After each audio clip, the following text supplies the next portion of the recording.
What's going on, you guys? We're back again for another episode of Black Lightning, episode 4, Black Jesus. We open up with the school, okay, and everybody's in a panic. They said this boy is in the bathroom and he's like going crazy. He's having some type of episode. And of course, Jeff springs into action. Principal Pierce. I'm sorry. It's not funny at all. But anyway, so he goes and he goes into the bathroom and he sees this boy and his name is, what's his name, Bernard Lewis, okay, and he's in there. He is like completely hyped out on some drugs, clearly, and so Jefferson, he like detains him by shooting, because the guy, he actually starts to attack him. And this is like some type of crazy like stuff that happens when you're like, I don't know, sniffing bath salts. Y'all remember the crazy people that were like eating people and stuff?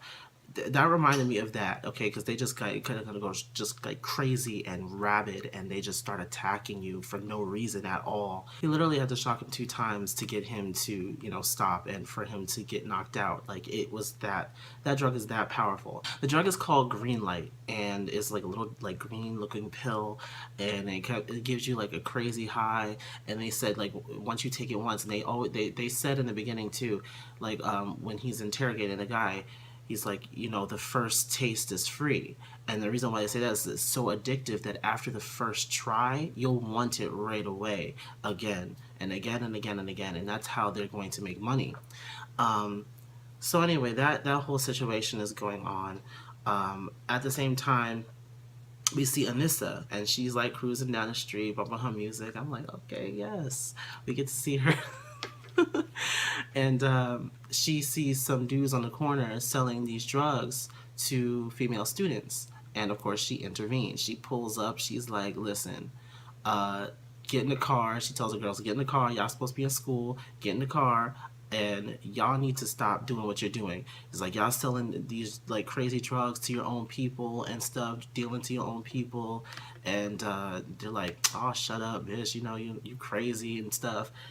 And the one guy flashes a gun. I'm like, he don't know that that's not about to do anything. And Anissa, she's feeling pretty powerful lately, because obviously she's now like discovered her powers and what they kind of can do. She hasn't really reached the extent of it, but she kind of understands how she can actually use her powers now. So she's feeling like on top of the world right now. And so no gun, what is that, what is a gun?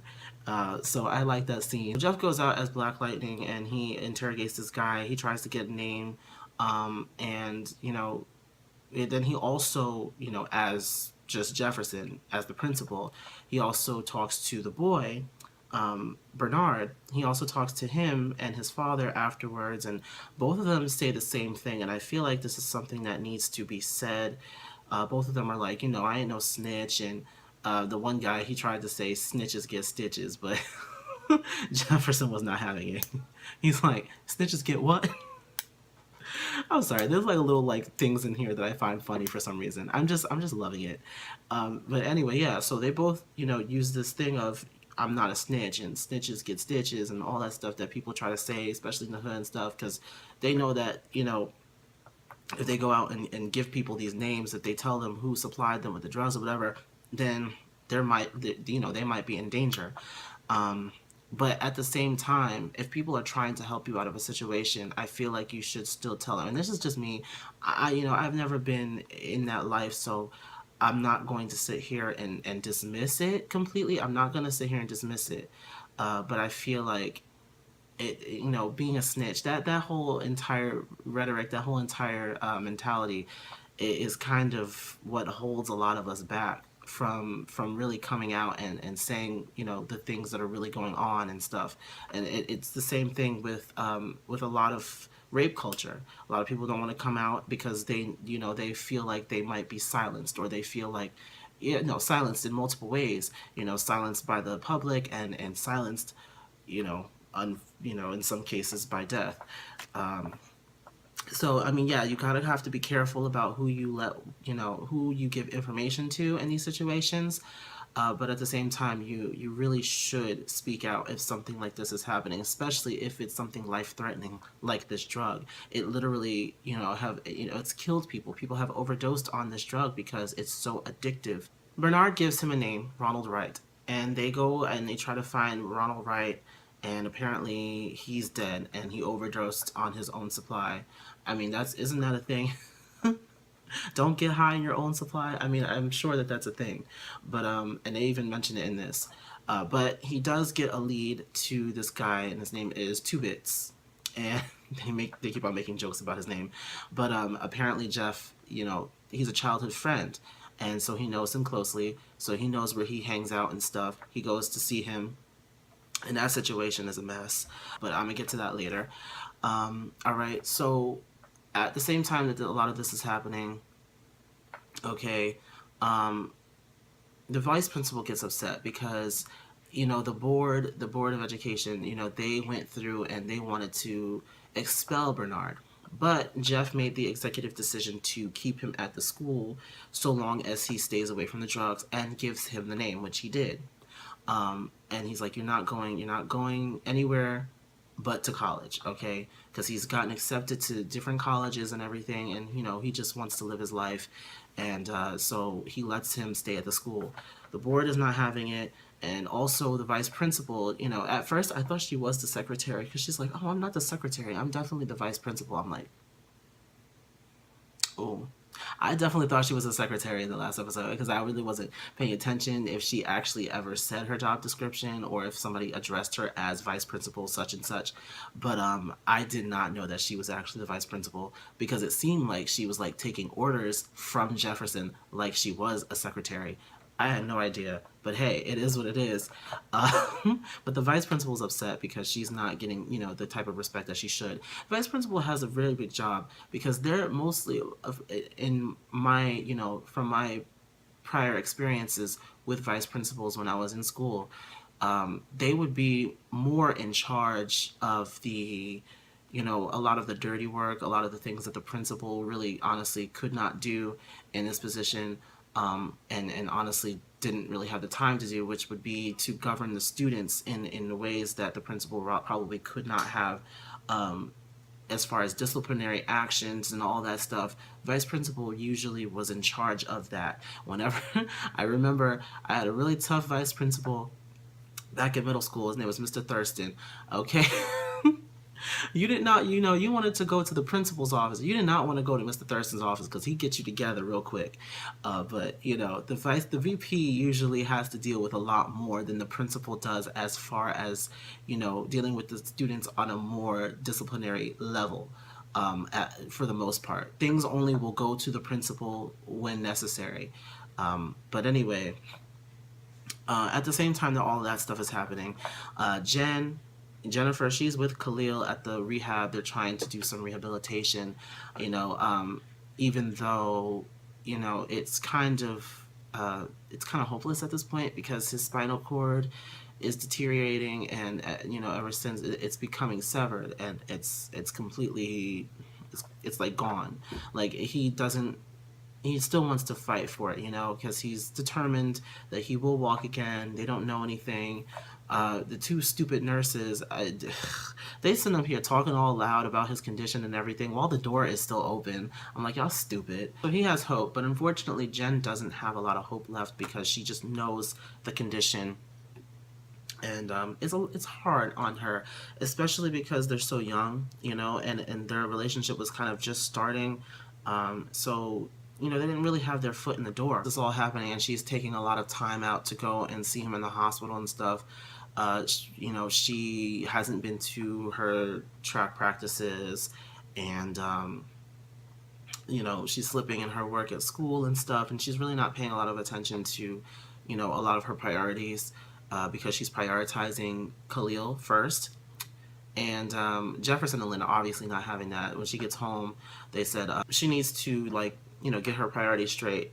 They care about Khalil, and they are sorry about what happened, but, Jennifer has to live her own life. And I do understand where they're coming from, you know. It is difficult when you love somebody and they can't do for themselves anymore. But um, in her in her case, you know, she's very young, well, only 16. She needs to think about the things that she wants to do in the future, versus going to see, you know, this guy all the time. Yeah, they're in love, you know, it's young love and everything, and she cares about him a lot, but she still has to really focus on her studies. However, she doesn't care about that, and she quit track, and just like that. But it is what it is, you know. We'll see about what happens with that later on. Now, a big topic of the last episode was, you know, Black Lightning's impact, you know, how his return has impacted the society and how people are taking it. And we get this scene with this dinner that, you know, the Pierces are having with Henderson, with the Hendersons, with the inspector and his wife. And Anissa is reading the mess out of the inspector about Black Lightning, and the scene is funny to me because Jeff is just sitting there like he's just sitting there like smirking with a smile on his face, and he's just like amused because obviously because he's Black Lightning, and the the fact that his own daughter is defending Black Lightning against, you know, the against the police is just it's very ironic that he happens to be there to witness this. um, and she's like, look, Black Lightning and you and the police have the same goal. The only difference is that Black Lightning is actually getting something done, and you know, things are gonna happen. But at least he's trying to save people. At least he's trying to get out there and really make a difference. Versus you guys who literally just stand idly by while people are getting shot and killed, and people are dying from this overdose of these drugs and stuff. You know, she really, you know, she made great points, and I was completely behind her on that. But you know, she got a little upset. She had to excuse herself, and she goes and uh, she goes out and she takes those guys down from earlier. The one guy who flashed the gun or whatever. She took them out, but I don't know. She didn't kill them, but they were definitely like knocked out and down for the count. So she, you know, she had to call the ambulance for them.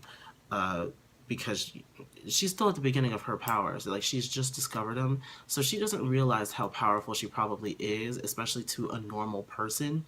Um, it would be different if maybe she was fighting another metahuman or something, but she, you know, she hit them with like as much power as she could, and they flew and stuff, and they hit the ground hard and stuff, and that kind of force would, it could rupture organs and stuff. So she has to be very careful. She probably didn't want to hurt them that bad, but she ended up doing it anyway. Jeff comes and he sees Two Bits, and he's talking to him a little bit about, you know, what's going on, and you know, like, you know, you out here dealing drugs, and it's really hurting these people, and you should stop because, you know, the police is on to you. And he's kind of giving him like a warning in a minute, like in a way. And obviously Two Bits is not, he's not having it. He's like, well, you know, what else am I supposed to do to support my family and all this?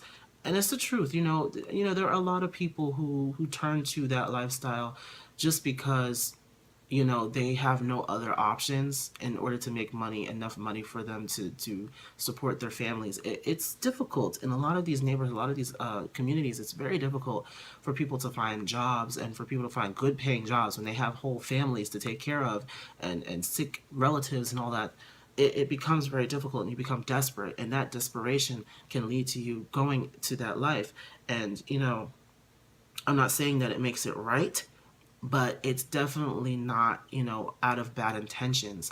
You just kind of get wrapped up in it and you can't get out of it. And I've seen it happen to some of my friends actually growing up. You know, I was always kept away from that lifestyle because it's just, I had that kind of support system, and my mother would never, if she ever found, and it honestly didn't interest me to go over there. Like, it didn't. I was pretty comfortable. I didn't grow up necessarily I did have some kind of privilege growing up, and I was blessed. I was fortunate, and a lot more fortunate than some of my friends were. And so I would kind of be looking from the outside looking in, and not really understand what drove them to go this way. And then when I looked a little bit more into their personal lives and kind of how they grew up, it kind of woke me up a little bit, to the issues and what they were going through. And I can see why Two Bits went down this road. You know, the two of them grew up together, but then they grew up in different ways. So Two Bits is being all dismissive and telling him his story and everything and saying, you know, I can't stop. There's nothing I can really do. And he tries to get a name from him too. He says nope. So in classic Jefferson Pierce fashion, when Jeff fails, bring in Black Lightning, and that's exactly what he did. I mean, literally like the next scene, after he talks to Gamby real quick, he comes back as Black Lightning, takes everybody down.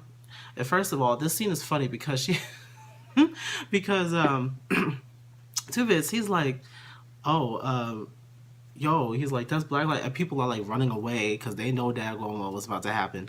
But then Two Bits is like, go ahead, go fight him, go fight him. They're like, what? No. And then finally they try to go, and obviously it doesn't work. Obviously he takes them down without even breaking a sweat.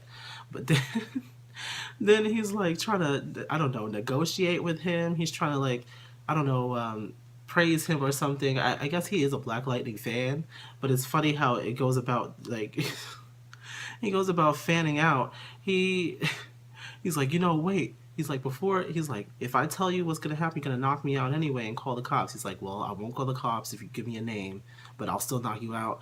And I'm like, this is a mess. This is a mess. Then the guy, he's like, oh, you know, before you knock me out, can I get a picture with you? I'm like, what in the world is going on? What is actually going on here? He's a criminal, but he's also a Black Lightning fan. That just doesn't make any sense to me. He's like trying to get it. He's like, well, first, let me take a selfie.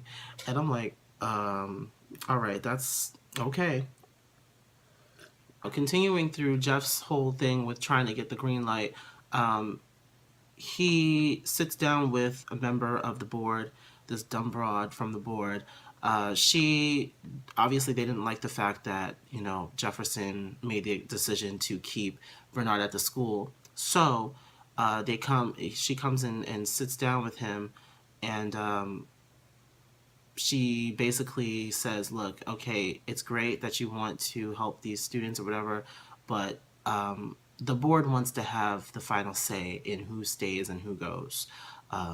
And obviously Jefferson is not for that. The thing that really gets me when it comes to people in corporate versus people in the field, they don't really give a damn about what goes on, you know, down below. They really don't give a damn. They're just making their checks. They're just making their money, making decisions for people who they don't even care to know. Okay, so the fact that she's like, oh, and, you know, we're looking at Mr. and she's like flipping through her book to try and to get the guy's name.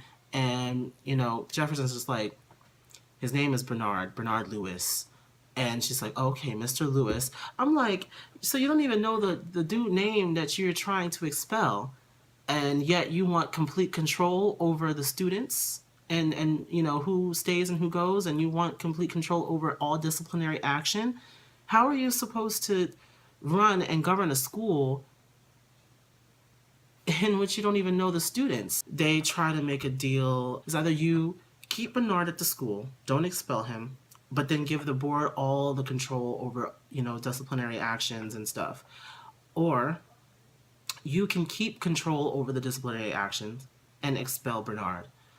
So this is like kind of like the whole Dreamers and building the wall situation that we have going on in our current government, because obviously the president and of course all of the supporters and everything, they want this wall so bad, and they're willing to, you know, and they want control so bad that they're willing to put other people's lives at risk in order to get that, you know, in order to make that deal. It's like dealing with people's lives here. You expel him and he's going to ruin his chances of getting into college. He's never had any, you know, priors. You know, you can make this exception this once for this guy who has never done anything wrong. He just kind of got mixed up in the wrong crowd. Up until now, I haven't actually mentioned our villains in the story, and that's mostly because of the fact that I'm just like, I was building up to it, and they kind of represent a pivotal point in the story and in this episode especially. So we get another scene, and it's towards the beginning of the episode anyway. We get another scene with Lady E. I love her, and I like Jill Scott playing her. She's good. She's good as a villain. I can see it already. Like I can't wait until we get some more with her. But anyway, Lady Eve. Okay, first of all, she's like embalming a body because she's like in her morgue. First of all, the fact that she has her own morgue that she does all the work for is kind of scary. And the fact that she was just going to town on that body, I'm just like, okay. Um, it was kind of disturbing to watch, but at the same time, so cool. Like she's just, oh my gosh, I cannot wait to see what she can really do. But anyway, she's up here scolding Tobias about Black Lightning being back. Because years ago he said that he killed him, and he was pronounced dead and all that stuff. And obviously, Lady Eve thought she was in the clear, but obviously she was not. She starts telling the story about how in ancient times, people who were albino were like thought to be like some to have some type of mystical magical properties or something, and and they would like burn them alive and like use their dust, their ashes or whatever, and in their bones or whatever. They used to like yeah, they used to like use their bones as some type of uh, like drawing like some type of mystical energy or something. She was telling the story. I wasn't really like, I was paying attention to it, but it was like the story was so weird, and I was so distracted by her with that body. I just couldn't really pay too much attention to everything that was being said. But basically, she's like, okay, so you said you killed him, but here he is now, still alive, and about to come after us. So I don't know if she's actually afraid, but she's like, you know what, you need to really figure out a way to get rid of him. Get rid of him. Otherwise, I'm gonna burn you up and use your bones. I'm like, okay. So I'm officially kind of afraid of Lady Eve, but I'm also very intrigued, and I really want to see what's going to happen with her. This episode introduced us to a new character. Okay, her name is Tori, and apparently she's Tobias' sister. And she comes, and as he's like feeding a rat to his piranhas, like greeting each other, and then all of a sudden she's like, "So, how are we going to take down Black Lightning?" I'm like, oh, so she's not on it too? Is that she's an evil sister? I liked her car though. I will say she was styling out in that car. Um, anyway, well, so I'm really like curious as to how she's going to fit into the story, because she's the one who kind of comes up with the idea anyway. Because you know, there are like news reports and everything in the news. They want to come and interview Khalil, because he's somebody who was affected deeply by the shooting when the march was going on and stuff. And he's the one now who's not going to be able to walk again. And so news media, they're covering his story, and they want to interview him as well. So Tobias and Tori, they see this on the news, and they're like, Tori, she comes up with the idea of getting Khalil to hate Black Lightning. He's like, the problem is that people look to Black Lightning for hope. But what if people actually hated Black Lightning instead? And instead of making you the criminal, they make him the criminal and you out to be a hero. So kind of flipping the script. She's onto something. She's onto something, because it's happened in a lot of other superhero TV shows, especially like shows on the CW like Arrow and The Flash. There are some people who just don't, who don't come out benefiting from whatever he does, and they're going to use that against him. In order to get this started, Tobias, he sends Khalil like gifts and stuff, and Jennifer comes in, she's like, well, where did you get all this stuff from? He's like, somebody sent it to me, and he covered like my hospital bills, and my mother paid up rent and stuff. And I'm just like, see, that's what happens when he's somebody well connected as Tobias, somebody with a lot of money like Tobias. He can do things like this and gain the trust of people by using his financial stability. And while this is going on, Black Lightning, he's still like investigating.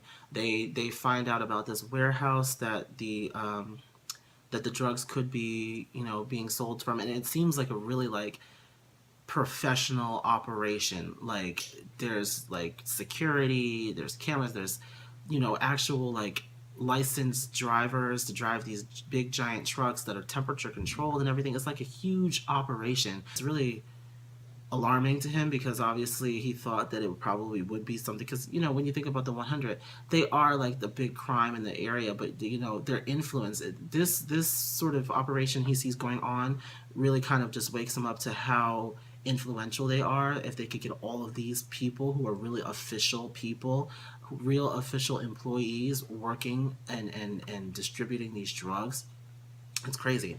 I like the cool like electric vision. The goggles that Gambi gave to him. I thought that was cool. He can kind of see everything electrical. It doesn't matter if it's through a wall or anything. Anything that has like an electrical current or signature or whatever, he can see it. At the same time that this is happening, okay, Grace and Anissa, they're together, and they're coming. I don't know. I think they're coming out of the bar. Um, but anyway, they're hanging out and whatever, and I still like them together. They're cool. But anyway, these guys come up and they confront um, they confront Grace, and they knock her out. And when that happens, obviously Anissa gets upset. She beats them down, throws them into the car. She just goes ham. We don't even get to see everything. It was probably that bad. We don't even get to see anything, but we do hear what Jefferson hears, and he hears like this loud boom, like this crash of thunder. Don't laugh at that. Anyway, I'm so corny. Anyway, so he hears this, and he is kind of he's distracted by it, so he goes into to see that rather than trying to follow the trucks as Gabby instructed to track down where the drugs are going. So he goes over there instead, and he doesn't see anything. But of course, Gambi is able to hack into the camera footage, and he sees um, what happens. But he doesn't. He tells Jefferson that he didn't see anything. I'm really starting to like question Gambi's loyalties, because to me it seems like he's like really kind of he doesn't seem like he's completely loyal. He doesn't seem like he's all there with him. He's not keeping it completely 100. When he finds things, he claims that he doesn't, and he deletes footage and stuff, and and he takes it upon himself to go out and investigate, what happened, because he saw, this little person, like, because Anissa's not like she's she has a muscle build, but she's still a little girl. Like, she's not like, she's not really that tall. She's not, but he just sees this person who looks like any other person stomp the ground and leave like a giant like crater in the ground, and also these guys flying around, being thrown around like rag dolls, and he's intrigued, so he goes and he investigates, and I don't know exactly what he found, but we'll see about what happens in the next episodes. While all this stuff is going on with Khalil, okay, later on that night, um, Tobias, he comes to the hospital room and sits with Khalil, and as he's waking up, you know, um, he's like, "Oh, hi," and he's like, "I'm the one who gave you all those gifts and stuff," and I felt bad, and he tries to give him this really like fake sympathy act and all this stuff, saying, "Oh, I know what it feels like," and then he spins the narrative, and he's like, "I know what it feels like to have my life ruined by Black Lightning. My life was ruined by Black Lightning too." And so I guess we're gonna see exactly how Khalil takes this, and how it changes, if it changes his thoughts about it, and stuff about Black Lightning and what he stands for and stuff. And we'll see how that turns out. I don't know exactly what they're gonna have him do. Maybe they're gonna have him go on and talk about you know how he feels about Black Lightning, and did he feel like he was safe, and all that stuff, and maybe he'll say no or something like that. But let me know what you guys thought about this episode. I actually liked this episode. There was kind of a lot going on, but at the same time, it was paced pretty well. It didn't skip around too much, and it kept me interested. Definitely, Lady Eve is still somebody who piques my interest. I really want to see what happens with her in the future. I really do. So anyway, I hope everybody has a great day. Okay, it's snowing outside right now. It's crazy. My brother's home from school. The nurse is not coming in. It's a mess. Anyway, I hope everybody has a great day. Take care.